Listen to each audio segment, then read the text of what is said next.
Wala nang intro-intro. Dito na kami magpapahinga sa Ahon Coffee sa may Antipolo. Pagkatapos sakit dito mga ahon sa sumulong highway nang walang tukod. Pagkatapos magpahinga, diretso na kami sa Teresa. Dito na kami dumaan sa may simbahan ng Antipolo. Lusong na lang Teresa.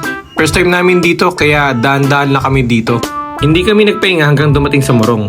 Paano ba naman, nakakita kasi kami ng kabalyero na may kakaibang espada.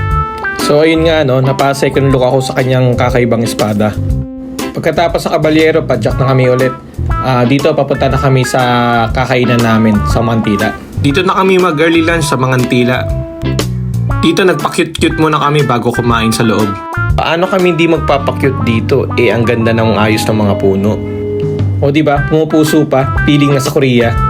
Dito sa harapan ng mga Mantila, makikita dito mga stickers ng mga bumibisita. Wala akong stickers kaya para may iba naman, tanggalin ko kaya isa-isa.